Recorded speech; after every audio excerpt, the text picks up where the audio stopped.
Imagine a kingdom carved out of black volcanic stone, a place where the mountains glittered like frozen night, and the wind carried the smell of molten earth. This forgotten realm, the Obsidian Empire, rose in ancient Anatolia long before the age of Rome or Persia, long before history learned how to write properly. Its capital sat atop a ridge of cooled lava, a jagged throne of dark glass that mirrored every sunrise with a blood-red glint. Whispered its name only after sunset, as if daylight itself refused to acknowledge a land built from shadow. At the heart of this empire ruled king, a man whose ambition was so vast it smothered reason, a ruler who believed that death was the only insult he could not tolerate. He wanted a monument that would keep him alive forever, a symbol that could not crumble, could not rot, could not be forgotten. So he summoned his greatest craftsman, a young sculptor named, whose hands could shape metal as if it were wax, and whose eyes could see patterns in stone no one else could even imagine. Commanded him to carve a statue like no other, a colossal obsidian king seated on an obsidian throne, sculpted from a single flawless block of volcanic glass pulled from the deepest crater in the empire. Spent 10 years shaping that block. His fingertips bled, his lungs filled with obsidian dust, his nights haunted by the fear that even the smallest crack would doom the entire project. Thousands of workers died hauling the stone across the mountains, slipping from cliffs, crushed under its weight. The empire's wealth drained into the project until the streets whispered that the statue was than the king himself, but no one dared question because watched everything. His throne room shimmered with obsidian mirrors polished to perfection, reflecting every movement, every breath, every thought his subjects tried to hide. He knew when they doubted him, and doubt was a crime punished by silence, an execution method as mysterious as it was feared. Finally, the day came when unveiled the monument. It towered nearly 20 feet high, its surface so smooth that torchlight bent across its body like water. The statue's face resembled stone, stern and eternal, its eyes carved deep enough to swallow light. The crowd gasped, priests trembled, even soldiers stared in awe. But as they admired the exterior, none of them knew the truth, had carved a hollow chamber inside. A chamber shaped not randomly, but with purpose. A chamber built to twist sound, to warp breath, to swallow a scream and spit it out as something unearthly. He didn't want just a statue, he wanted a voice that would make his enemies kneel before they even saw him. He wanted the illusion of a god inside stone, understood this desire all too well, and he used it to hide something never asked for, an acoustic labyrinth designed to turn human fear into something monstrous. When the king asked for proof, warned that the statue needed a living sacrifice to function, assumed he meant animals or slaves or criminals, but said nothing more.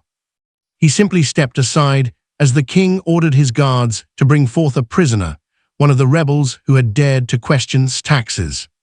The man was dragged forward, beaten, barely conscious, and the guards forced him toward a narrow seam in the statue's side, a seam that was almost invisible until you pressed upon it. The door opened, swallowing the man into darkness. When it closed, it merged with the rest of the obsidian, seamless again. The crowd murmured in confusion, then raised his hand. Bronze hammers slammed against the statue's outer shell.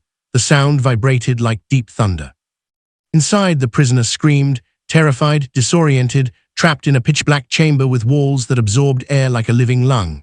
Those screams echoed through the hidden tunnels, twisting, deepening, transforming until the sound that emerged from the statue's mouth was not human. It was a roar, a deep, resonant, beast-like roar that spread across the plaza like a shockwave. Women dropped to the ground, children screamed, priests cried out that the obsidian god had awoken, smiled. This was no longer a statue, this was a throne of fear, a voice forged from agony. From that day forward began using the statue as the central weapon of his rule. Rebels were fed to it. Scholars whose words strayed too close to truth were shoved inside. Foreign envoys who hesitated to pledge loyalty disappeared into the hollow belly of the Obsidian King. Their final cries, warped into monstrous bellows, became the empire's anthem. People claimed the statue drank souls. Merchants swore it whispered during the night, calling their names. Guards patrolling the plaza refused to walk near it after sunset. Even the priests began performing rituals to appease the voice within, praying that whatever dwelled in the stone would not turn its anger on the living city. Watched all this with a growing knot of dread. He had built the statue to win, to elevate his name, to prove his genius. But now he saw something shifting in the stone, something he had not carved, something he could not explain. The echoes no longer faded when the door opened. Whispers continued even when the chamber was empty. Footsteps echoed when no one walked inside. During storms, the statue emitted low groans, as if the obsidian itself breathed. One knight placed his ear against the surface and swore he heard multiple voices, men, women, children, all overlapping, all trapped, all begging for release. He ran to, pleading for the statue to be sealed forever, but the king only laughed and accused of wanting to steal the glory of the monument for himself. In a fit of paranoia, ordered beaten and imprisoned. The sculptor's warnings were forgotten. Weeks passed, the voices grew stronger, guards abandoned their posts, priests refused to approach the monument, tried to ignore the growing terror around him, until the night he awoke to a whisper calling his name, not from outside, not from the hall, from the inside of his chamber's obsidian walls. The whisper came again the next night, clearer, closer. By the fourth night it sounded like it was inches from his ear. By the fifth, he stopped sleeping altogether. The statue had begun calling for him. And the man who feared nothing finally felt fear. The whispers followed everywhere he went, curling around him like invisible snakes. In the throne room, he heard them echoing behind his mirrors. In the bathhouse, they rose from the steam like ghostly breaths. In the council chamber, he heard the faint sounds of people sobbing inside the obsidian walls. He dismissed priest after priest who insisted the voices were echoes trapped in the stone. He executed advisors who suggested he destroy the statue, but the more he killed, the louder the whispers grew. At night, when the torches burned low, the voices changed. They stopped whispering his name and instead started laughing, soft at first, then louder, louder, a chorus of the damned mocking the king who thought he could imprison souls in stone. Eventually, could no longer bear the voices and ordered 1,000 torches lit around the monument at all hours of the day, believing the light would silence whatever lived inside. It didn't. The statue only grew louder, humming like something alive, as if heat gave it breath. It was around this time that earthquakes began shaking the city, small tremors at first, then stronger ones that cracked walls and shattered pottery. The high priests declared it was the wrath of the earth god. The soldiers whispered that the obsidian statue was trying to walk. Entire families fled the city, abandoning their homes in the night. Still, refused to destroy his masterpiece. He convinced himself that the statue was testing his loyalty, demanding more sacrifices, so he doubled the executions. And tripled them. Every day, prisoners, rebels, beggars, even innocent citizens accused at random were dragged to the plaza and shoved inside the monument. Their screams became roars that bounced across the valley like thunder. But something was different. The roars didn't fade when the fire died. The echoes didn't stop. Instead, they continued long after the victims were dead, as if their voices had been absorbed into the stone, joining the growing chorus trapped inside.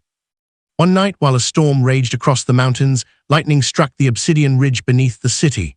The ground split open, and the statue trembled violently. A deep rumble echoed from within, longer, deeper, more powerful than any sound it had ever made.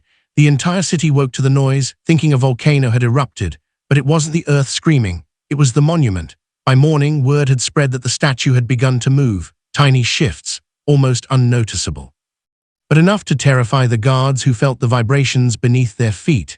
Desperate to prove the statue was still under his control, ordered another execution. But when the victim was shoved inside, the chamber refused to close. The seam remained open, as if the statue itself rejected more sacrifices. The soldiers pushed harder, forcing the door shut, but when they stepped back, the monument released a sound unlike anything the city had ever heard, a long, shuddering moan that vibrated through bone and blood alike. Birds fled the sky, dogs howled, the mountains rumbled in response. Who had spent weeks rotting in a prison cell, heard the sound and knew instantly what it meant. The statue was no longer a prison, it was becoming a doorway. He tried to warn the guards, screaming that the obsidian block had never been fully solid, that deep within the mountain it connected to ancient caverns formed by rivers of magma, that his hollow chamber had awakened something older than the city itself. But the guards ignored him. That night made his final mistake. He approached the statue alone. The plaza was silent, the torches flickering like dying fireflies. He placed his hand against the obsidian surface, whispering to the monument he had worshipped for years. "Speak to me," he demanded. "Obey me." And the statue responded. Slowly, the seam reappeared without anyone touching it. The door slid open by itself, revealing nothing but darkness inside. A cold, unnatural wind blew from the opening, carrying thousands of overlapping whispers. Stepped back, trembling. For the first time, the stone was calling him from within, not to command, not to warn, to welcome. The king screamed for his guards, but none came. In the darkness of the hallway, shadows moved silently, shapes that resembled the silhouettes of the men he had executed over the years, their outlines distorted, shifting like smoke trapped behind glass. The statue moaned again, a deep vibration that folded the air around him, and stumbled forward, collapsing to his knees as the ground trembled beneath him. He tried to crawl away, but the obsidian door remained open, the wind pulling him toward the chamber like a hungry breath. Then, before he could rise, ghostly hands, cold, hard, made of smoke and stone, gripped his ankles from behind. He clawed at the ground, screaming for mercy, but the voices inside roared in unison, swallowing his cries. The door slammed shut behind him. Guards found the plaza empty at dawn. The statue stood perfectly still. The king was gone. Only one new sound echoed quietly from within the monument, a low, trembling roar that sounded suspiciously like his own voice. Rebellion rose instantly. Without the king's cruelty binding them in fear, the citizens stormed the palace, freed the prisoners, and dragged from his cell, begging him to destroy the monument, but refused, not because he loved it, because he feared it. He warned them that breaking the statue could unleash whatever was trapped inside, that the walls were the only thing holding the voices back. The people ignored him. They wrapped chains around the monument and pulled with hundreds of men until the statue toppled from its pedestal. It shattered upon the obsidian tiles, but instead of cracking like stone, it split open like a shell.